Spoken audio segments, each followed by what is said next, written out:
We are here tonight with serial entrepreneur, speaker, author, and soon-to-be reality TV show host, Andrew Smith. Welcome, Andrew. Thank you. It's great to be here. Thank you for being here. Andrew, when starting out a new business, why is it worthwhile to look at license or franchising options? It's a great question. You know, most people don't know how to start a company of their own. We're not taught how to build businesses in schools, university. We're taught about money, we're taught about business, but no one's physically taking us by the hand and actually building a company with us. So a license opportunity or a franchise gives you the opportunity to extrapolate information from a past success or a previous success in the sense of a franchise license. Most of them have already got an operational concern that's already successful, and so you can learn lessons from a previous success where there's a system in place, where there's already a protocol in place, operations manuals, training manuals, and a way of doing business that is already successful. So if you're going to do it on your own, start your own business, you have to start from scratch. You've got no point of reference. So it's always good to have a look at a license offering because it'll teach you how to start a company of your own, in due course. And when you are looking at starting your own business, what is the biggest challenge? Look, I mean, for most small businesses, cash flow is a challenge. Business information is a challenge. Like I said just now, is people are not taught how to start a business. So they start businesses with a job mentality, or they start businesses almost with a whimsical, they have crazy ideas how they're going to go and become billionaires, but they don't really have the fundamentals on how to start a business. And businesses become tough. It's a very competitive world out there. The marketplace has changed dramatically. If you're not in tune with the internet, not in tune with marketing on the internet, social media, all these different platforms, you're going to be behind everybody else that is. And so I think people underestimate the value of a business, and they also underestimate how difficult it is to start a new company. And when looking at a license offering or a franchise option, in what kind of business options should one be looking at? If you're going to go and choose a franchise or a license, you want to try and find something that's in line with your personality. Like me, I'm very creative and I like to be a little bit sort of off the wall with stuff. I would never ever be able to be in a structured license or franchise offering. It would kill me because my personality, I wouldn't be able to do it. So I always say to people, when you look at a franchise option, look for something that is similar to your personality so that you can have fun doing it. Now, Richard Branson says, start a business and have fun. And I find most people don't have fun in their businesses. It's almost like a jail sentence. They hate what they do. They hate going to the office. And that's not supposed to be a business. You're not supposed to, suffer in your business. So I think when you're looking for a business, find something that suits your personality, and also interview the franchisor or the licensor thoroughly. Make sure that you like them. Yeah, make sure you like them. It's a marriage. You actually sign a contract. And a lot of people don't realize that they get on board because they think they're going to make some money, but ultimately the long-term goal is to be able to have a relationship with your franchisor or your licensor, so that you can, if you have problems, you can go to them. The biggest challenge is communication.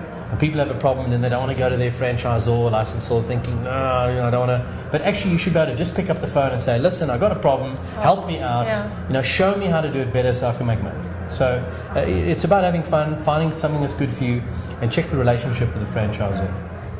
When a person has now chosen for the franchise or license option, what can the potential licensee expect from the licensor or franchisee from the franchisor? Okay, the word expect is a good word because there's a dual expectation. Remember, if a franchisor allows you to use their brand, then they expect you to uphold the brand, not to dilute it. They expect you to serve the customers properly. Everything that they've built over the years, they expect you to hold that dear. So that's the one side. That's the franchisor side.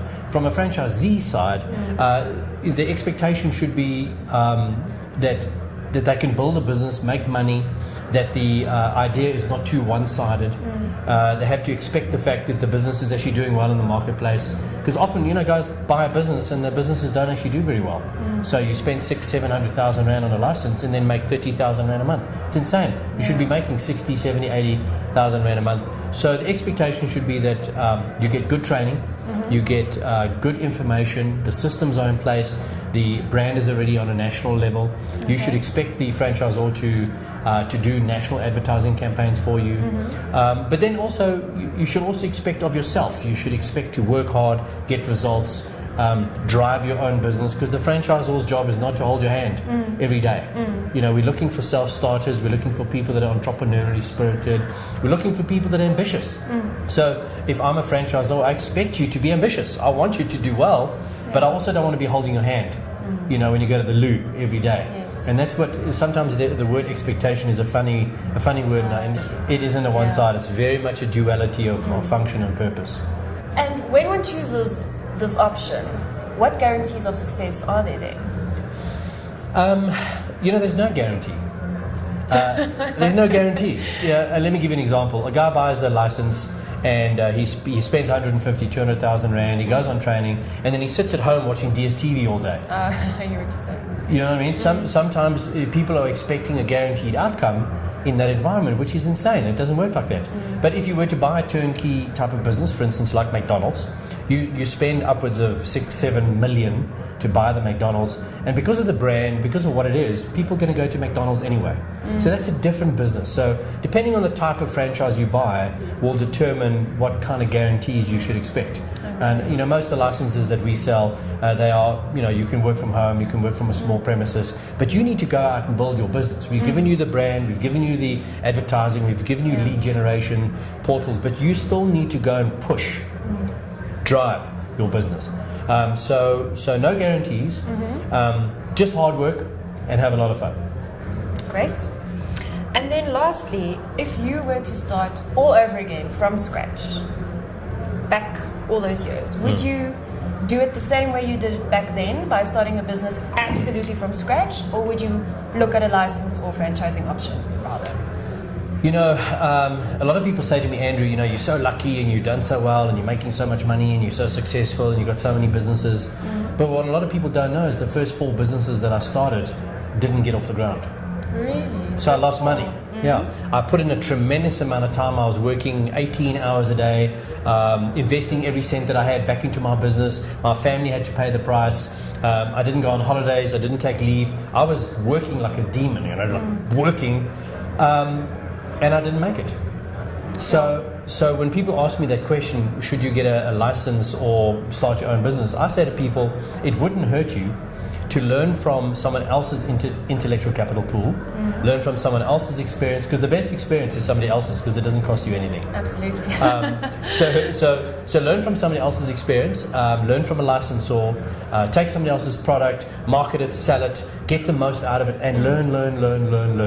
And then, if you want to start your own business, you've got some experience. Take it from scratch. So that's really the key: is you don't jump into business when you're not ready to start a business. If you're in a job and you're fed up with your boss, that's not a good enough motivator. You'll be surprised. I mean, guys come to me and say, "I hate my boss, and you know, I didn't get an increase this year, and I want to start a business." And when I ask them a few questions, do you have experience? Have you run a business before? You know, have you ever created your own product? The answer is no, and then they expect the license to be the be-all and end-all. Oh, I understand. But it does help. You know, when a franchise or a licensor can help you. Yes. But to answer your question, I think I would buy a license first. Okay. Get some experience, and I would enjoy that experience. Try and learn as much as I could, and then, as a good idea comes along, then I would start my own business. Fantastic. Well, thank you so much for sharing your insights with us. Appreciate it. It's been fantastic. Thanks, Andrew Smith. Cool.